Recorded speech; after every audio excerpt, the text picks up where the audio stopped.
Olá para você que nos acompanha aqui no canal da Jovem Pan Blumenau 88,7 FM. Tava com saudade de fazer esse podcast aqui com o Tyson. Tudo bom, gente?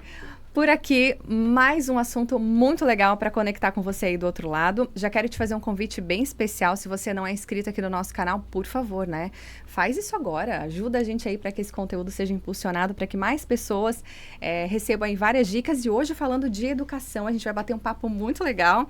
Estou recebendo aqui hoje o Pedro Lopes, ele que é diretor do Colégio Visão aqui de Blumenau, né, Pedro? Seja muito bem-vindo. Obrigada por atender o nosso convite. Boa tarde, muito obrigado pelo convite. Um grande prazer estar aqui com vocês. Meu Deus. Eu estive presente lá te visitando, né, Pedro? Mas estou curiosa para saber como vai ficar o colégio depois da reforma. Vai ficar bem legal. Em breve, né? Em breve. Esperamos que nesse mês, no máximo mês que vem, a gente conclua as obras já. Que legal, que legal. E, gente, falar assim do Colégio Visão é uma delícia, né? Porque a gente está falando de um assunto tão relevante e importante na nossa sociedade, que é a educação, né, Pedro? Uhum. E trazendo realmente, assim... conteúdos muito legais, porque hoje a gente tem muitos desafios na educação e eu vejo que o Colégio Visão realmente se preocupa em fazer com que os alunos, os estudantes estejam preparados para esses desafios e o mundo global e super conectado de hoje, né? Uhum. Super acelerado, Pedro. Você como pai também, né, sabe que é uma preocupação nossa quando a gente vai estudar e conhecer um pouco mais a filosofia, os critérios, as características, os valores de uma escola. Meu Deus, a gente se preocupa com muita coisa, mas se você fosse dizer para nós assim hoje, o que é relevante quando a gente procura uma escola hoje? O que é primordial? Uhum. Com certeza é um grande desafio, uma grande preocupação das famílias, da sociedade em geral e das escolas, né? A sociedade ela evolui muito e evoluiu muito e o ritmo das mudanças eles estão cada vez mais acelerados. O que eu diria para uma família? Primeiramente, eu tentaria procurar conciliar o grau de expectativa. O que você espera de uma escola, né? E para que você quer essa escola concretamente? Para não ter aí muitas tensões ou insatisfações ao longo do processo. Recentemente nos perguntaram se a gente achava, né, que o Colégio Visão era para todo mundo. E nessa reunião eu estava com a coordenadora, que ela é uma entusiasta do colégio, e ela falou, sim, todo mundo é bem-vindo e tal. E eu disse, olha, eu acho que não, eu acho que infelizmente não, né? Mas todo mundo é bem-vindo, porém não é para todo mundo, é para aquela pessoa que talvez procura algo diferente, algo que saia do roteiro tradicional, ou aquilo que saia dessa previsibilidade. Então a gente hoje está construindo uma escola mais para esse público. Quem quer romper um pouquinho as barreiras, ou quem quer algo novo, algo que tenha um embasamento científico, obviamente, mas que explore novas possibilidades de desenvolvimento. Então acho que nem todo mundo procura isso, né? O que é bom, é um ótimo sinal. Mas o que eu diria para os pais seria isso. O que você espera? O que você quer? Brincando e provocando, eu digo, tem uma educação, que ela é talvez um pouquinho mais tradicional, e ela vai procurar talvez uma formação para 1989, que não é ruim essa formação, ela é excelente. E hoje a gente está trazendo um olhar para os nossos treinamentos dos professores, para os nossos alunos, que a gente não quer educar para 1999. A gente está pensando, cara, o mundo mudou muito, né, de 2000 para cá. E ele vai mudar muito mais e no ritmo mais acelerado. Então a gente está tentando conectar essas mudanças e essas possíveis, né, esses possíveis desenlaces com aquilo que essas crianças que estão iniciando agora com 3, 4 anos, elas vão sair do colégio daqui a 15, né? Então, a gente precisa meio que dar para elas algo conectado com o mundo daqui a 15 anos, né? Perfeito. Pedro, o colégio, então, só para quem não conhece ainda, né? Fica na rua Alexander Fleming, número 100, no Bom Retiro. Tem uma placa bem grande indicando, assim, né? Ali na geral do Bom Retiro. E, nesse momento, o colégio está passando por uma reforma, né? Eu queria que tu falasse um pouquinho para mim, pra gente. Como é que você chegou no Visão? Legal.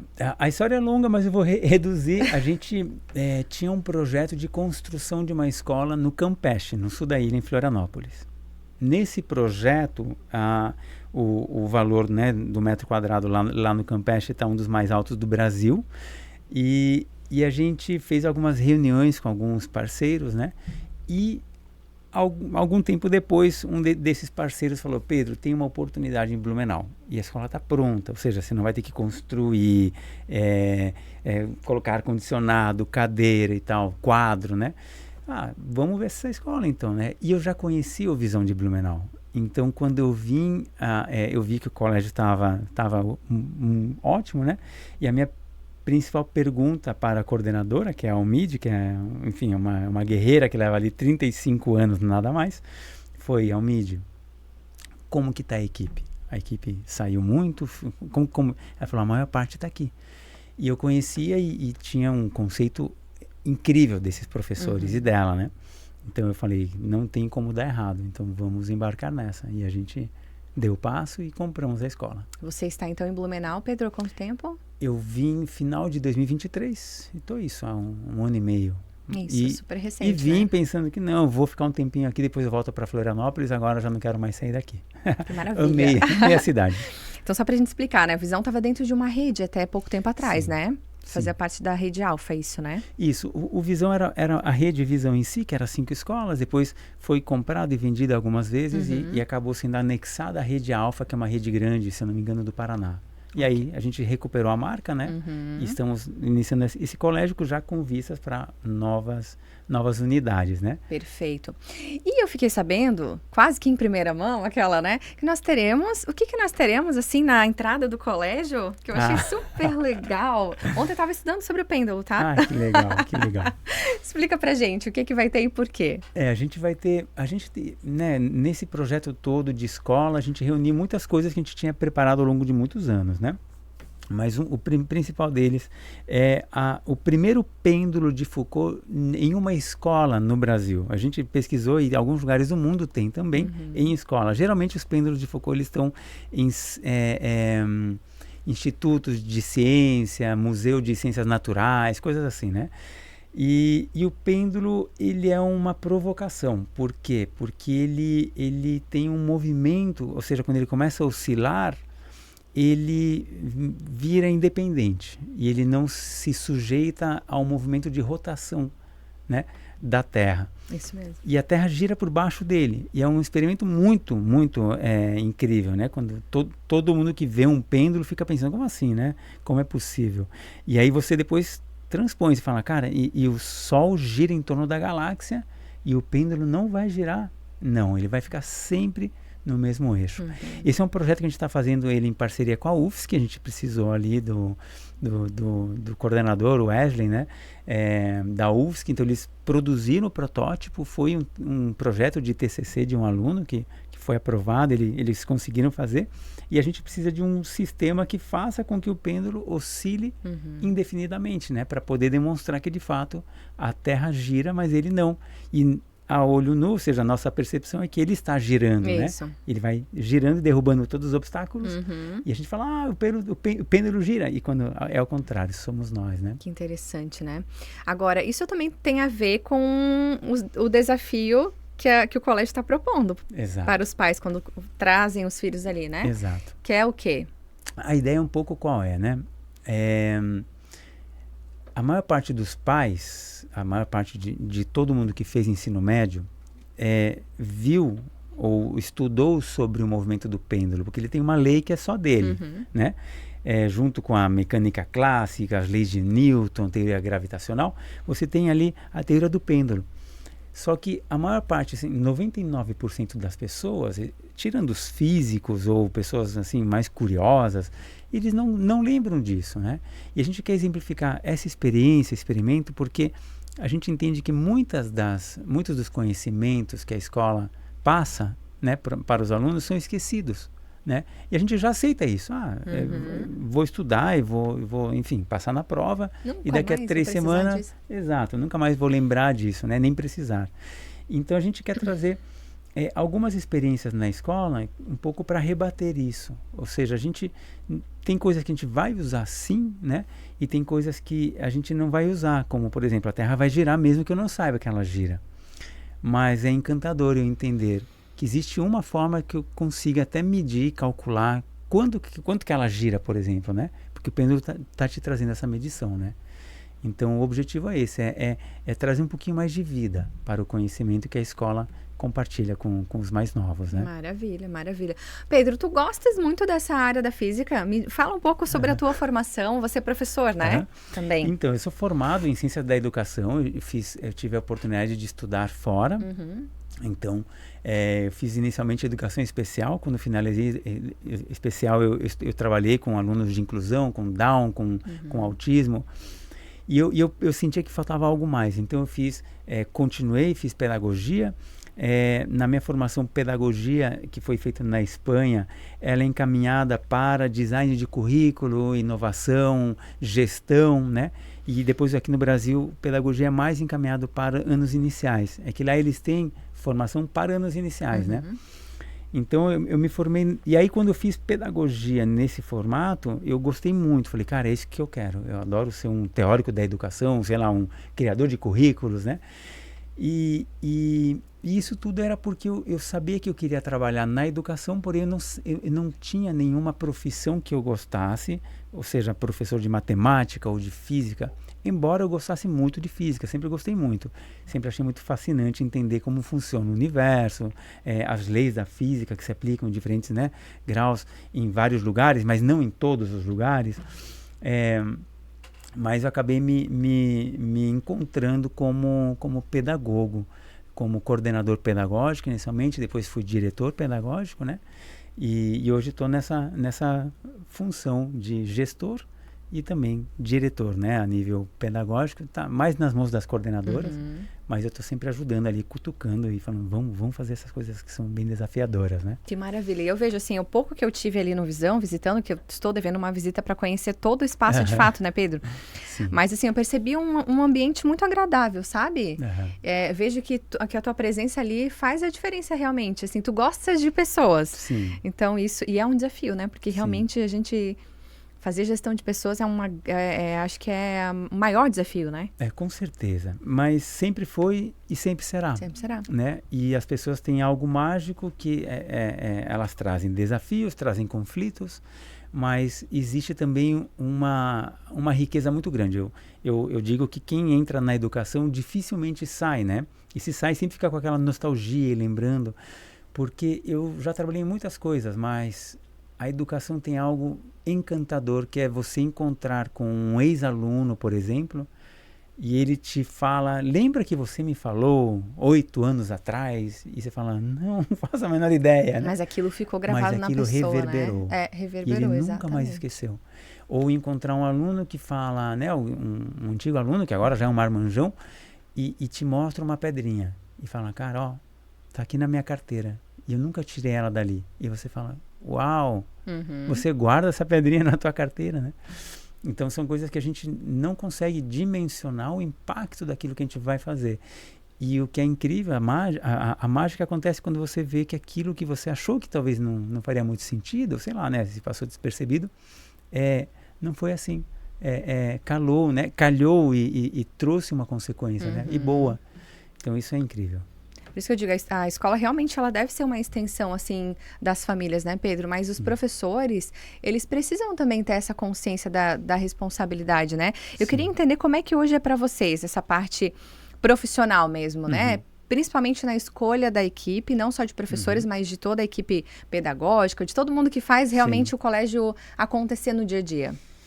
Olha, sem entrar em muitos detalhes, a gente tem hoje um desafio muito grande que a gente está encontrando cada vez mais dificuldade de achar educadores, né? Um dos motivos deve ser essa longa tradição de não valorizar bem, né, o professor. Então já é um trabalho bem árduo. Por outro lado, a gente entende que os professores, os educadores, eles se entregam com alma e coração, né, à causa. Na maior parte dos casos, os professores são excepcionais, são pessoas incríveis. E a gente também olha como instituição e pensamos, o que eu posso fazer para agregar valor para esse ser humano? Né? Porque é o tempo dele, aquilo, ele não está só cumprindo com um dever, né? Sendo meramente um profissional, que já é muito. Mas ele está tendo sensibilidade, está tendo empatia, ele está sendo um bom companheiro, dar o ombro quando é necessário, né? Oferecer um ombro para alguém. Enfim. Então, hoje, a gente tem um comprometimento muito grande, um compromisso muito grande com o tipo de treinamento que a gente oferece para a nossa equipe. Então, a gente viu, por exemplo, um exemplo muito bobo, mas que ele diz bem o que eu quero transparecer. Os professores, hoje a gente tem uma matéria que ela é focada no desenvolvimento socioemocional. Então, eu entrei em contato com todas as editoras que a gente conseguiu, né? E falei para eles, eu preciso que vocês me deem um treinamento para os professores, né? E porque a gente está dando treinamento no desenvolvimento socioemocional para crianças. Uhum. E aí tem aquela história do Gandhi, não sei se eu cheguei a contar a história do Gandhi. Uma mãe vai com o Gandhi e fala assim, mestre, fala para o meu filho para ele não comer açúcar, porque ele é diabético. E eu já falei para ele muitas vezes, mas ele come açúcar o tempo todo. Só que ele te admira tanto que se você disser para ele não comer açúcar, ele vai respeitar e não vai comer mais. Aí o Gandhi fala, então volta daqui a 15 dias. Aí ela vai para casa, volta 15 dias depois, e ela fala, estamos aqui, ele diz, pega o menino pelo braço e fala assim, me prometa que você nunca mais comerá açúcar. Aí o menino fica assim e fala, eu prometo. E aí a mãe, obrigado, mas puxa vida, você podia ter falado isso 15 dias atrás, né? Por que você fez a gente ir e voltar? Ele falou, porque 15 dias atrás eu comi açúcar. Então a gente deve incorporar aquilo que queremos transmitir, né? E então, o exemplo arrasta, né? O exemplo. Como que eu vou desenvolver a inteligência socioemocional dos alunos se eu não fiz esse trabalho previamente? Não é como uma incoerência aí? Sim. E as editoras não tinham esse treinamento, por incrível que pareça. E aí a gente começou a desenhar esse treinamento. Então eu falei, quem que faz esse tipo de treinamento? A gente viu que grandes corporações, né, Mercado Livre, a Apple, IBM, Microsoft, todas as grandes empresas fazem esse tipo de treinamento com lideranças, né, e com as equipes deles. Então nós fomos atrás desses treinadores. Hoje nós temos, por exemplo, um treinamento específico em bem-estar e inteligência emocional que a gente dá para os nossos professores, né? Bacana. E é uma forma deles poderem desenvolver aquilo que eles querem estimular nas crianças, né? Isso acontece com uma frequência? Isso é por mês? Como é que funciona? A gente encaixa nos nossos períodos de treinamento, né? Que geralmente acontecem no início do ano, em janeiro, e no meio do ano, em julho. A gente tem aí duas janelas para capacitação. Que acaba pegando essa folga das férias ali. Isso, é isso? Exatamente. Então as férias são muito bem-vindas para a gente poder fazer essas reciclagens com a equipe. Ótimo, né? Maravilha. Ô Pedro, eu gostaria que a gente falasse dessas características marcantes do Colégio Visão, para você que está nos assistindo, né? Eu estou recebendo aqui hoje o Pedro Lopes, que é diretor do Colégio Visão. Estou apaixonada por esse colégio. A minha bebê está com 1 ano e 7. Então, vamos chegar lá. Aliás, a partir de qual idade já pode estudar no Visão? Então, a partir do momento que a criança caminha. Quando ela já caminha, ela já pode frequentar o Visão. A gente tem crianças de 1 ano e meio, de 1 ano e 8, 1 ano e 9. Que maravilha, gente. Em diante. Tá, então explica pra gente. A partir dessa idade, vai pegar até o ensino médio. Aí vamos atualmente até o 9º ano. E a gente está abrindo ensino médio. Temos aí, nos próximos meses, o lançamento do ensino médio. Que legal, maravilha. Vamos falar daqui a pouquinho mais sobre isso. Então, as características marcantes do colégio. A gente falou agora, né, sobre essa responsabilidade, esse comprometimento que vocês têm também nessa parte profissional, pedagógica, com os professores, que faz toda a diferença, né, Pedro? Sim. Mas eu queria que você falasse também a respeito de como vocês enxergam esse alinhamento entre família e escola. O que mais que vocês têm de diferenciais para que essa relação ela realmente seja forte e que os resultados sejam os melhores possíveis, né? Claro. Bom, a gente conversa muito com as famílias e a gente entende que não há como separar a família da escola, né? Antigamente a gente via muito comum a escola aqui, ó, do muro para dentro, a gente que manda, né? E quando sair, vocês que fazem a educação. Hoje a gente entende que um ser humano é um só e ele aprende e interage tanto com a família como com a escola, né? E se adapta ao contexto familiar e também se adapta ao contexto escolar. O que a gente está fazendo hoje? Como que a gente enxerga? Existe um provérbio africano que eu acho sensacional que diz assim: é necessária uma tribo inteira para educar uma criança. E esse provérbio diz isso, né? Eu interpreto que é muito complexo o processo de educação. E não se deve atribuir a uma única pessoa, né? E a gente entende isso assim. Hoje na escola nós temos uma proposta de escola de paz. A gente tem, o ano passado fizemos uma reunião por mês, tentamos fazer, né? Depois percebemos que era muito, e a gente está propondo uma reunião bimestral, com temáticas que vêm dos pais, né? Então a gente já trabalhou sobre como desenvolver autoestima, autonomia, limites, como podemos nos posicionar diante do uso das telas, né? Então, várias temáticas, também trazidas pelos pais, a gente desenvolveu na escola. E isso é uma forma da gente tentar polir diferenças e estabelecer mais consensos. Por exemplo, semana que vem nós temos a nossa primeira oficina de pais, né? Que é com a temática da alimentação. Porque hoje, cada vez mais, especialmente os pais mais novos, eles estão mais preocupados com essa questão da alimentação. O que eu dou para o meu filho, como que eu não dou, igualmente com as telas, né? Hoje tem um despertar, acho que pós-pandêmico talvez, né? Pós-pandemia, de você reduzir ao máximo as telas, porque trazem consequências, né? Como outros pais que falam, eu não quero que meus filhos comam açúcar, por exemplo, né? E eu li que é muito importante que se ele não comer açúcar até os 3 anos, né, vai afetar, tal. Então a gente hoje quer também trazer os pais mais para a escola. A gente aceita, a gente acolhe os pais. Olha, eu queria, desculpa incomodar. Falou, não, venha, porque você vai ter um olhar que nós não conseguimos ter, né? É o olhar da família. Então a gente entende que o professor é muito importante, mas a família vai trazer sempre um poder de agregar muito, muito, muito grande. Muito interessante. Então vocês têm, não é uma associação de pais, não chega a ser isso. Não. Mas são encontros que acabam sempre trazendo vários temas. E você percebe que os pais realmente participam? Olha, a gente gostaria que eles participassem mais, inclusive. Só que existe uma questão de logística, de horário, de disponibilidade mesmo, né? Então muitos pais falam, puxa, eu adoraria participar, né? E alguns temas são mais candentes, né? Aí não dá para fazer online, né? Não dá. E a gente até explica, olha, o objetivo é a gente estar juntos, né? Então a gente entende que não vai dar para todo mundo estar junto.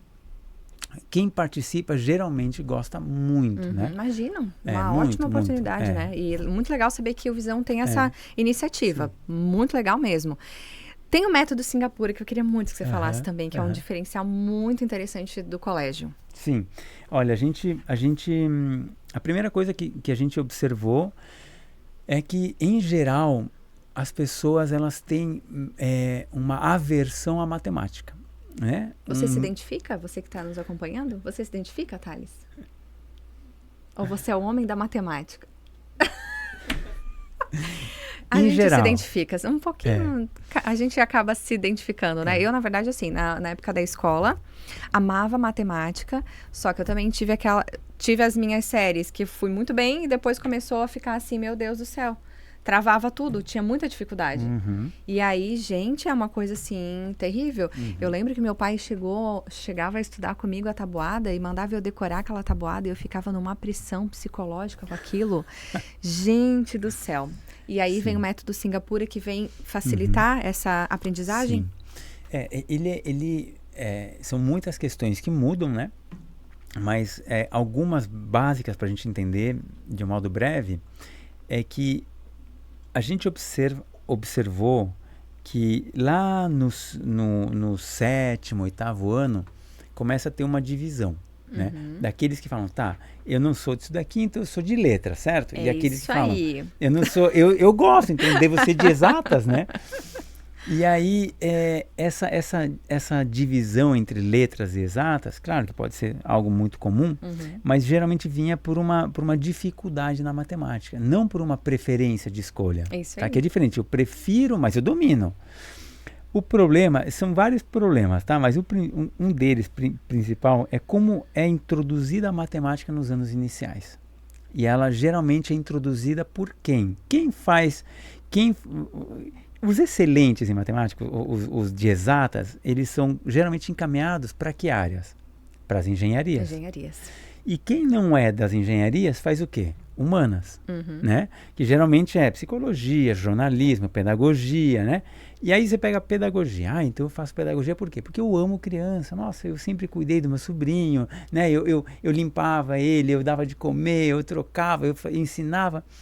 E esse pedagogo que não entendia matemática, de repente vai ter que ver o bicho-papão, né? Esse bicho de 7 cabeças, de novo. Fala, nossa, de novo, isso daqui que eu fugi disso daqui, agora vou ter que ensinar aquilo que eu não entendia direito, né? E os pedagogos sofrem muito, em geral, com a matemática. Porque eles não gostavam das exatas, né? Não é o teu caso, né, Pedro? Eu adoro matemática. mas o lance é que Mas é a uma matemática, ela é muito mais lógica do que qualquer outra área. E isso faz parte. Eu lembro que, assim, na época de escola, a gente falava, cara, é mais báscara, coisa arada, e essa fórmula a gente nunca vai precisar na vida. Só que daí tu esquece que a lógica vai te acompanhar, você vai precisar ter o raciocínio lógico e vai usar ela a vida inteira. Claro que quando você é criança, tu não sabe disso.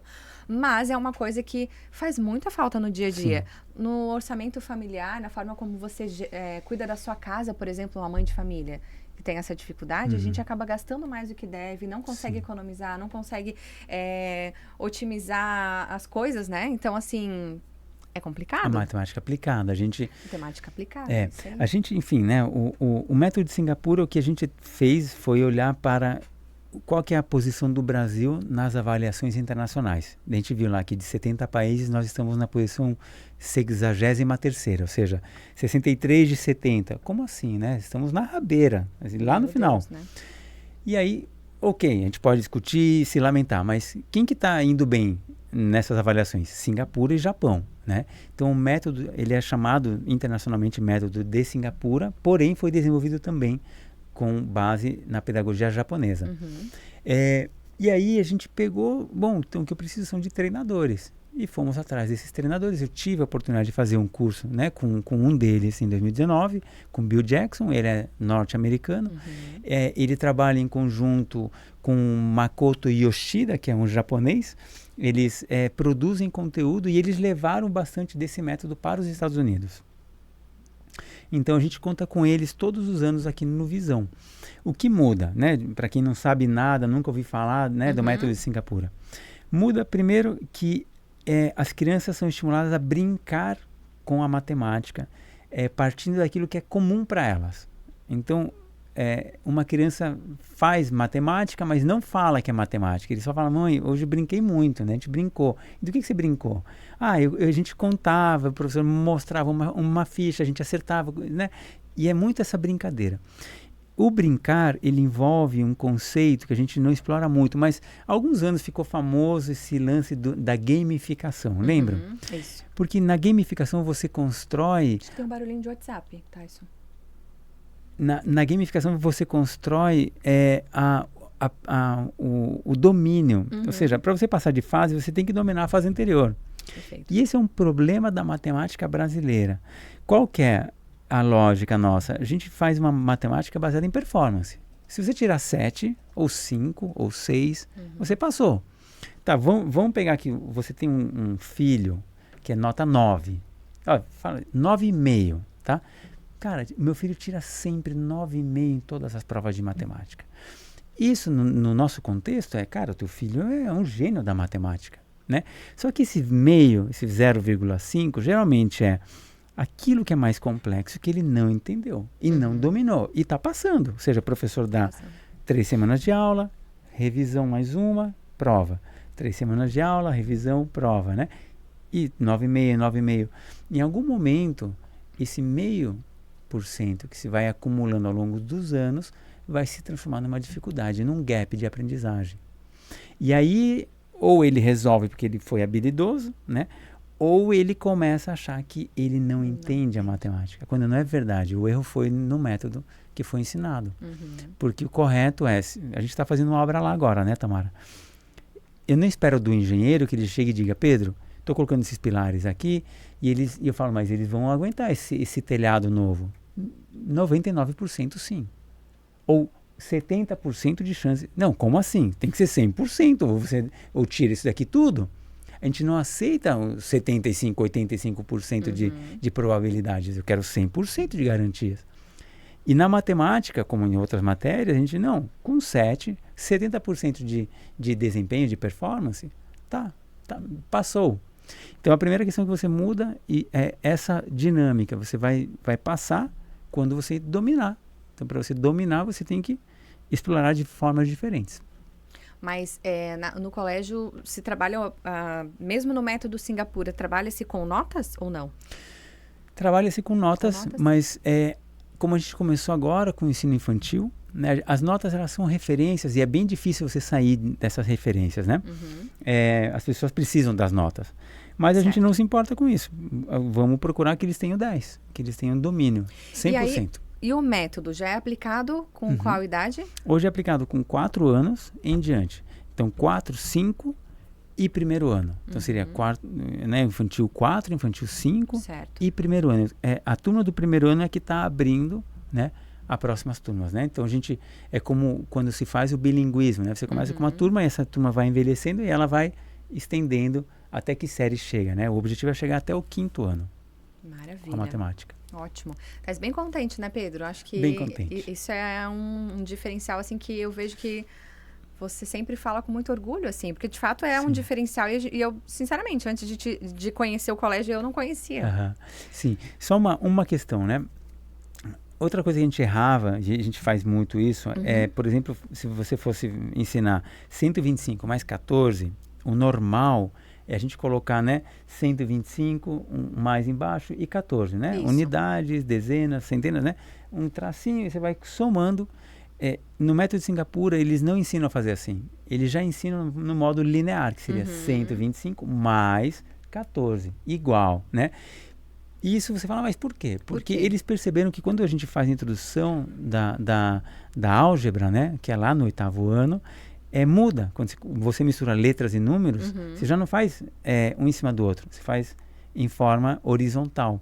Então, para já não dificultar o raciocínio depois, você já começa na base com aquilo que eles vão precisar. É muito legal. A ideia é um pouco que eles brinquem e entendam desde a base de um outro modo, né? Muito que é legal. O que trará, acreditamos que a gente vai trazer isso. Jovens que vão falar, olha, eu prefiro fazer psicologia e tal, porque eu gosto. Mas não porque eu sinto Não porque está fugindo de uma dificuldade, né? Ô Pedro, agora me veio na cabeça te perguntar o seguinte, ok, tem esse método ali aplicado nas primeiras séries já, né? Se fala primeiras séries ou primeiros anos? Mudou série para ano, mas a gente Hoje se fala entende. anos? Pode ser primeiros anos. Tá. Quando vai para casa, por exemplo, o pai e a mãe olhar a atividade, fazer, os pais conhecem, conseguem acompanhar, tá tudo certo? Ou já veio feedback de pai que ficou meio... Olha, os pais ainda estão naquela matemática bem básica, né? Primeiro ano ainda é soma, né? Subtração, então é algo bem simples para os pais. Porém, a gente faz todos os anos parte do treinamento, junto com o Bill e com o Makoto, com os pais também. Legal. Para eles entenderem, né? Eles não precisam ser treinados no método de Singapura. Mas eles vão entendendo, isso daqui... Por exemplo, né?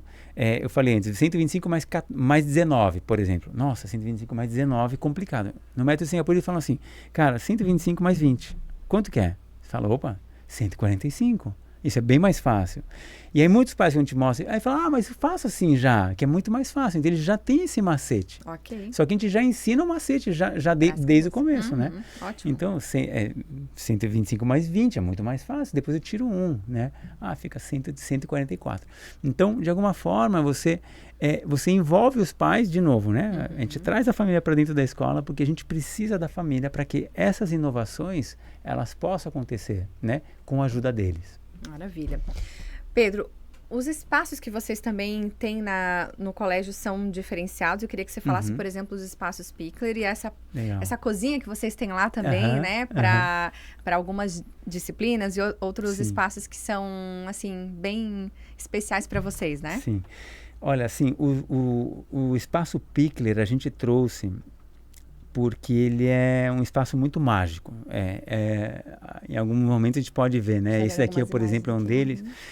O que acontece? A magia acontece porque quando uma criança chega lá, ela faz... né? E você não tem que dizer mais nada. Ela já se desenvolve, ela brinca. E o espaço Pickler foi desenvolvido, né? O método Pickler, por uma húngara chamada Amy Pickler. E é uma pediatra que ela observou que quando as crianças se movimentam, elas melhoram as redes neurais, ou seja, o cérebro ele é estimulado através do movimento. Anos atrás, quando eu fazia faculdade, a gente tinha ali, né, pessoas que traziam um método de começar a ensinar matemática com 2 anos, com 3 anos, né, e já começar a antecipar. E, de repente, isso desapareceu.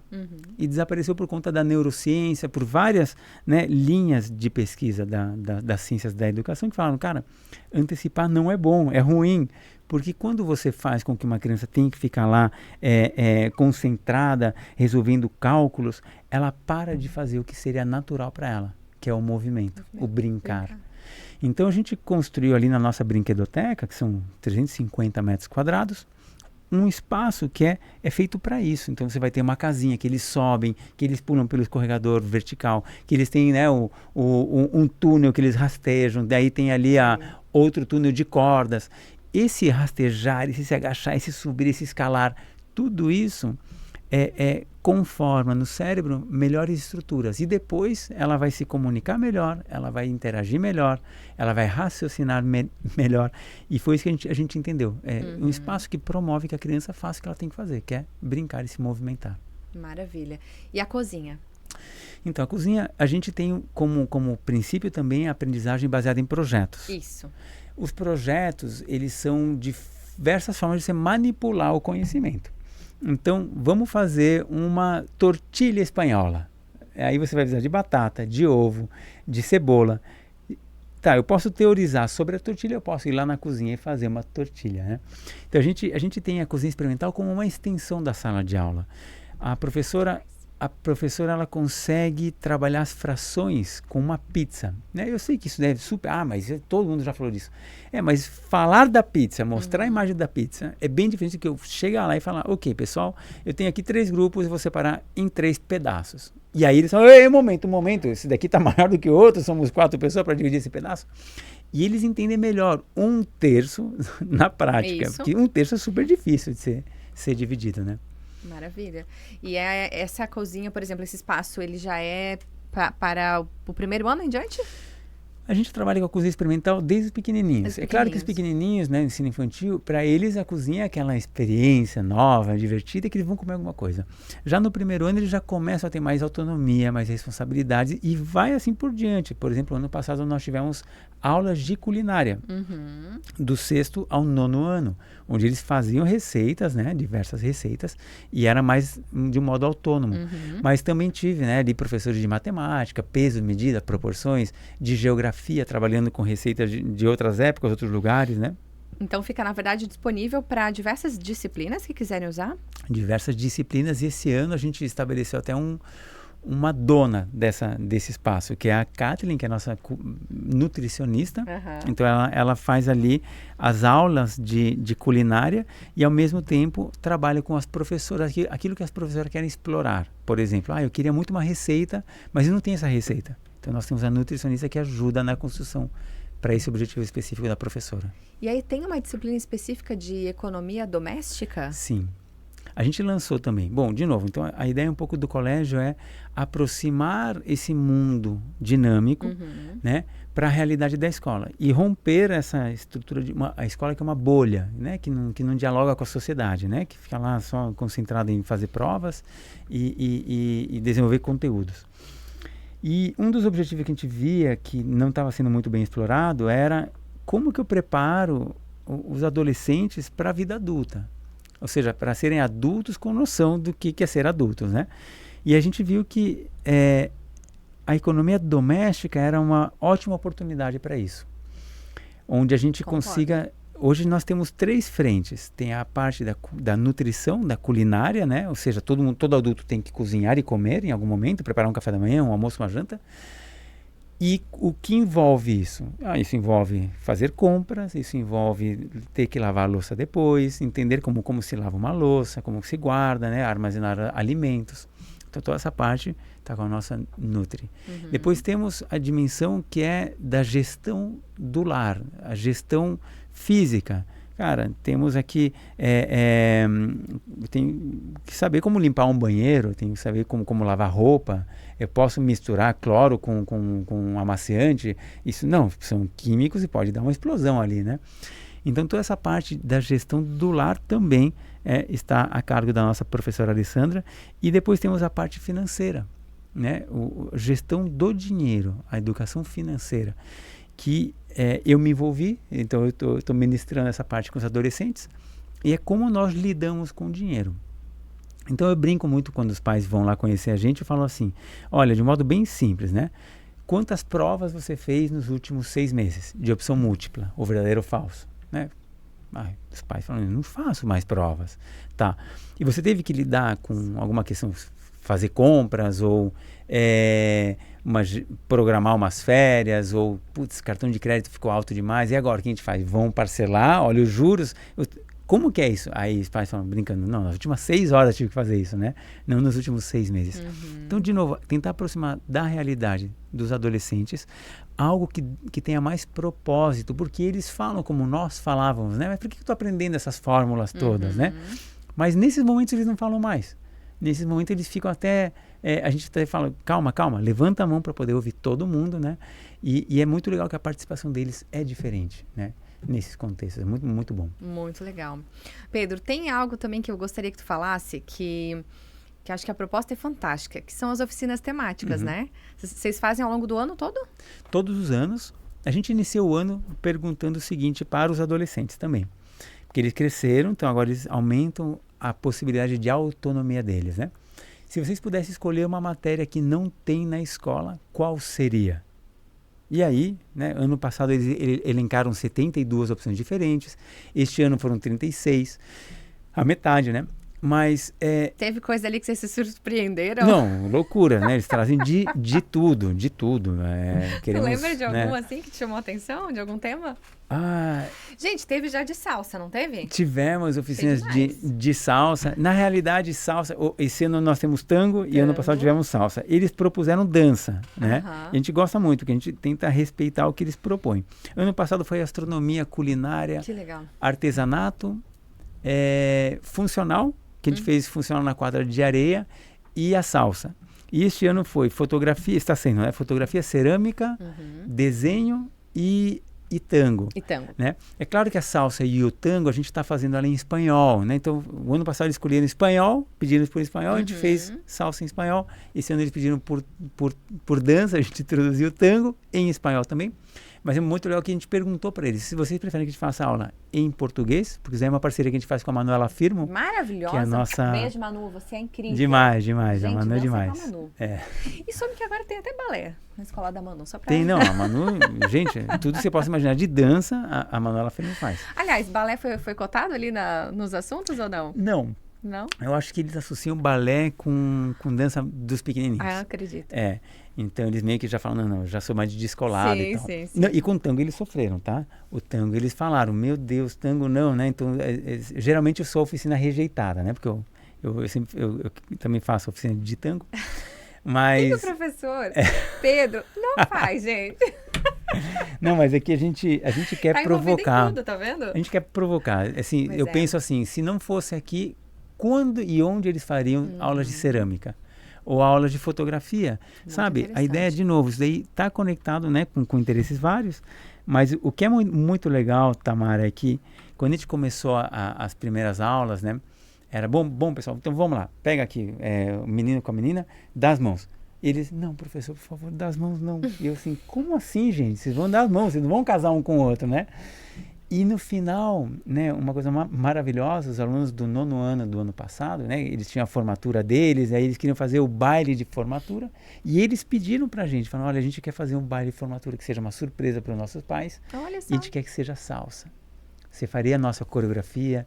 Então foi bacana, muito legal, né, que saiu deles esse desejo, né? Não, e é muito interessante quando a gente percebe que os alunos, o Pedro, eles vivem a escola com vontade, de fato, né? Não é aquela coisa assim, não vejo a hora de ir para casa, de ir embora, sair correndo. Olha, tem certas apatias, né? Eu acho que isso também faz parte da idade. Mas, em geral, eu vejo os alunos muito felizes. Eu acho que esse é o grande traço, tá? Se alguém dissesse, por que você acha que você está no caminho certo? Eu vejo os alunos felizes, né? A gente recebe alunos de outros lugares e depois de uns meses a gente vê que eles estão sorrindo. E os pais falam pra gente, né? E a gente tá acompanhando. Eu acho que isso talvez é o melhor indicador. Porque no final de contas, eles vão ser ou advogados, ou psicólogos, ou professores, ou engenheiros. Mas o que a gente quer como pais, o que a gente mais quer é que eles sejam felizes, né? Então, pra gente, acho que isso daí é o caminho, né? Com certeza. Eu quero... Bom, tem algum desses diferenciais do colégio, que é tanta coisa boa que a gente já falou aqui, tem alguma coisa que eu esqueci de te perguntar, Pedro, que você gostaria de reforçar? Eu acho que não. Com respeito à casa experimental, a cozinha experimental que a gente falou, a gente está lançando, a gente vai lançar a casa experimental. Casa experimental. Isso. A gente tem a sorte de ter uma casa do outro lado da rua, que é nossa, pertence ao nosso terreno. Exato, vi ali. E a gente vai reformar aquele espaço para ser a casa onde eles vão poder lidar com essas funções que eu comentei da economia doméstica, Muito né? legal, Passar legal. roupa, lavar roupa, cozinhar, né? E fazer uma administração, inclusive, de recursos. Temos quanto que a gente tem por mês, ok. Então, conta de luz, conta de água, vamos lá. Como que é a gente fazer uma administração para comprar e tal? E vai ser um espaço de experiência da vida adulta, né? Antecipada ali na escola, para eles poderem ter como expressar e se desenvolver nesse sentido. Que maravilha, que maravilha. Bom, temos vagas abertas, a gente tem matrículas abertas. Temos, a gente lança a campanha de matrículas, né? Sempre depois das rematrículas, que acontecem em agosto. E a gente vai ter esse ano uma condição de pré-matrícula, porque a gente está recebendo já muitas visitas. E, claro, são pessoas que estão olhando já para 2026. E aí vamos lançar uma pré-matrícula, uma condição de garantir, né? Olha, eu consigo abrir uma turma nova e essa turma terá, né, 15 vagas. A gente trabalha com turmas reduzidas, então também é uma gestão que a gente tem que fazer, né? A gente trabalha até 20 alunos. Bacana. 20, 22, 24 no máximo, né? A gente separou, de fato, uma turma de 29. Eu brinco que eu sou a única escola de Blumenau que faz isso, né? Tinha 29 alunos, eu falei, cara, não vai dar. 15 para um lado e 14 para o outro. A gente separou o quinto ano em duas, para poder fazer possível todos esses projetos que eu estou te trazendo, senão é impraticável, né? Com certeza, acho que turmas reduzidas você consegue dar mais atenção, Com certeza, você consegue avaliar ver de o fato, aluno, exato, né? Senão você vai ter primeira frente, né? Os primeiros, que você dá atenção que eles estão lá, assim, para ti. E o fundão, né? Fundão, como sempre, se virem, né? E vamos continuar. Então, a gente quer trabalhar com projetos, a gente quer trabalhar com essa inteligência emocional, tudo que é... Inteligência emocional, vamos falar um pouquinho mais sobre isso, porque na prática vocês vivenciam isso todos os dias, a gente vivencia isso na nossa vida, né? Sim. E, professor, sabe uma coisa que eu queria te perguntar, ainda associando a esse tema também, para a gente já encerrar aqui o nosso podcast. Você acredita que a escola ela também educa o caráter, ajuda os pais nessa formação do caráter? Sim, com certeza. De que forma? Com certeza, a escola educa em muitos sentidos o caráter. O primeiro deles, que a escola é um espaço onde não dá para infringir regras, né? Em casa, às vezes, os pais têm muita dificuldade, um pouco porque o tempo é reduzido, um pouco porque, puxa, né, em caso de crianças pequenas, nossa, mas se eu tirar isso aqui dele, eu falei que não pode, mas se eu tirar agora o controle da mão dele, vai ser aquela birra, já é 8 da noite, vai incomodar os vizinhos, né? Na escola, a gente não consegue fazer essa concessão, essa alteração. A regra é que não pode, então não pode. Então, eu vou ter que cumprir com essa regra, né? Por quê? Porque estamos num contexto coletivo. Imagina se o professor com 20 crianças ou com 15 crianças concede a cada um, né, essa violação de regra. Não vai funcionar nada. E ali é onde começa essa primeira referência com respeito ao caráter, né? Respeitar aquilo que é comum, aquilo que se aplica a todos, né? A gente no nosso país tem um grande problema com a corrupção, né? E a corrupção é eu me colocar em primeiro lugar diante dos outros. Ou seja, eu quero ter uma vantagem específica, né? Em detrimento dos outros. Não me importa se isso vai afetar outros ou outras, mas eu sairei beneficiado, né? Então a escola é o primeiro lugar que eu acredito onde isso fica bem firme para a sociedade em geral, né? Aqui temos regras e as regras são cumpridas, né? As regras podem ser discutidas e debatidas, mas sempre continuamos tendo regras, né? Então, por exemplo, hoje nós conversávamos com os alunos os grandes, né? Que eles reclamaram, puxa, mas não posso usar celular, né? E aí, gente, isso é uma lei. E as leis devem ser respeitadas, né? Agora, vamos entender a lei. Então, a gente entrou lá numa reflexão onde a gente tentou reunir várias informações. O que justifica uma regra, por exemplo, de reduzir o uso de celulares, dispositivos, né, eletrônicos na escola? E quais as consequências disso? Mas o principal é, vamos começar cumprindo com as regras, depois a gente vai discutir sobre elas. Né? Até porque tem ali o senso crítico que vocês estão trabalhando isso a todo tempo. Exato, também, que é bom, né? a gente discutir é ótimo, né? Debater é ótimo, discordar é bom, mas sempre discordar com o respeito, né? Você pode ter os teus pensamentos, as tuas ideias, né? Os teus princípios, mas sempre vai ter você sempre vai estar acima de tudo isso, que você é um ser humano. Eu vou respeitar esse ser humano, né? E acho que a escola é o campo de experimentação ideal para que isso possa acontecer, né? E o acolhimento que acontece também na escola, né? Porque quando a gente vê, assim, pessoas de diversas culturas, realidades diferentes, pensamentos diferentes, características, onde um é mais forte aqui, outro é mais fraco aqui, mas junto, né? Eles são muito mais fortes. Então, assim, aprender que... eu acho que quando o colégio, o ambiente escolar, ele realmente consegue ser acolhedor, ensinando a conviver com essas diferenças e um ajudando o outro nas suas fraquezas e aquele que é forte ajudando aquele que não é tão forte naquilo e tal, essa troca é muito rica. Sim. E esse olhar, assim, otimista também, né, Pedro? Porque hoje a gente vê, assim, como você falou, né? Um país com tanta desigualdade ainda, com tantos desafios, né? Como é que você enxerga, assim, essa oportunidade que a escola tem de fazer um indivíduo melhor mesmo, tanto com otimismo, Sim. com esse senso de colaboração, inclusão, né? Sim. Olha, a principal questão, né, a gente falava rapidamente sobre a inteligência emocional. A inteligência emocional é aquela capacidade de você dar um nome aos teus sentimentos e aos sentimentos do outro, né? Então, isso a gente chama de consciência, né? Consciência dos sentimentos. E a gente falou também sobre a individualidade, como ela traz conflitos, né? Todos os conflitos, eles têm uma única fórmula que resolve todos os conflitos, né? E é sempre a mesma fórmula, é a mais simples, é a comunicação transparente. Então, assim, você é de um jeito, eu sou de outro. Tá tudo certo. Agora, vamos nos comunicar e, de um modo, a gente tenta encontrar pontos em comum. Mas sem comunicação nunca vai acontecer, né? Quando a gente pensa o que o mundo precisa muito disso.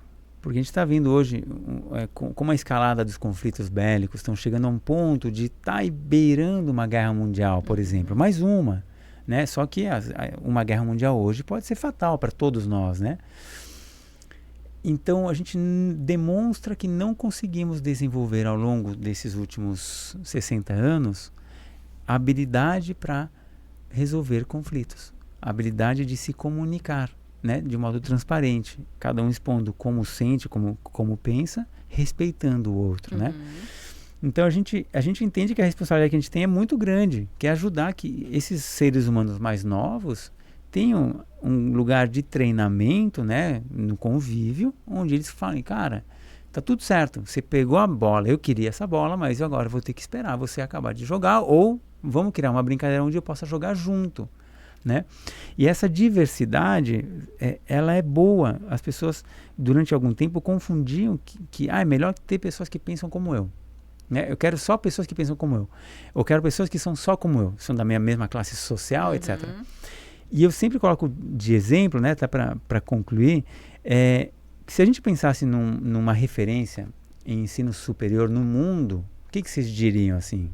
Qual que é a universidade? Harvard, né? Todo mundo concorda Harvard, né? É ou não é? Harvard. Então, Harvard hoje é indiscutivelmente uma das referências em ensino superior no mundo. E o que poucas pessoas sabem é que Harvard o curso em Harvard custa em média $1 milhão. O curso médio lá, tirando despesas com alimentação e hospedagem, né? Harvard tem um departamento, Tamara, que eles dão bolsas 100% integrais para diversos alunos em vários cursos, cujo critério para dar essa bolsa é heterogeneidade. Ou seja, eu preciso de alunos diferentes. Então, eles pegam mulheres refugiadas do Sudão, ou refugiados de guerra, ou negros, ou síndrome de Down, ou crianças órfãs da Índia. O critério é diversidade. Você tem que trazer pessoas diferentes. E eles dão bolsas que custam mais de 1 milhão. O ambiente. Porque eles entenderam que num contexto heterogêneo, o nível acadêmico cresce, melhora, né? Olha, muito interessante o que você falou, e aí a gente percebe mais uma vez, tá fazendo cara de assustado, né, Thais? É verdade.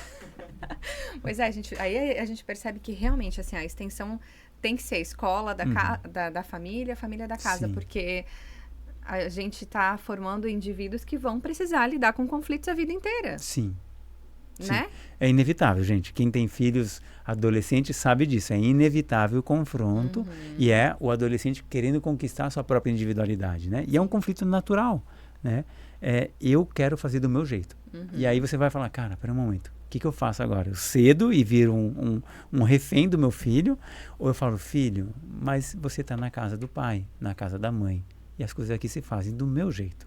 Né? E aí você está fazendo o que a escola tem que fazer. Gente, estamos na escola, aqui temos regras, aqui seguimos princípios, né? E isso faz bem para a sociedade. Com certeza. Isso faz bem para esse indivíduo que precisa de referências, né? E no final ele vai ser um indivíduo tranquilo, não vai ser um indivíduo revoltado, que a gente acha isso, né? Vai sair revoltado porque fomos confrontando ele. Não, ele precisa dessas referências, né? Maravilha. Professor, muito obrigada.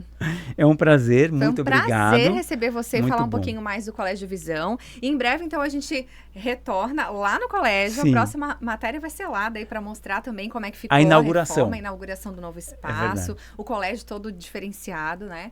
Com a casa também pronta, com a casa. Em breve. Então, a casa, eu acho que vai estar mais pro ano que vem. Pro ano que vem? Mas, okay. Mas a gente vai acompanhar dois também. Dois encontros. Maravilha. Um recado final para quem está nos acompanhando, fica à vontade. Bom, eu diria que é um prazer estar aqui com vocês. Eu espero que vocês tenham a escola dos sonhos, onde vocês têm os filhos de vocês. E se vocês não sentem isso com certeza e com segurança, venham nos conhecer, que com certeza a gente vai abrir um pouquinho mais o horizonte de vocês. Maravilha. Colégio Visão, deixa eu só colocar aqui o Instagram, gente, para quem quiser conhecer mais, Visão Blumenau. Tá ali, as redes sociais. E o colégio fica no Bom Retiro, na rua Alexander Fleming, número 100. Isso. Você vai ser muito bem recebido, muito bem acolhido, eu tenho certeza, tá? Parabéns, tá, Pedro? Para você, para toda a equipe, um grande abraço e a gente vai se encontrar muitas vezes, com certeza. Com certeza. Muito obrigado. Até a próxima. Até a próxima. Obrigada, viu, meu querido Tyson? Até a próxima também, encerrando por aqui mais um episódio do nosso Conecta Pan. Gente, muito obrigada pela companhia. Um beijo no coração e até a próxima. Tchau, tchau. Tchau, tchau.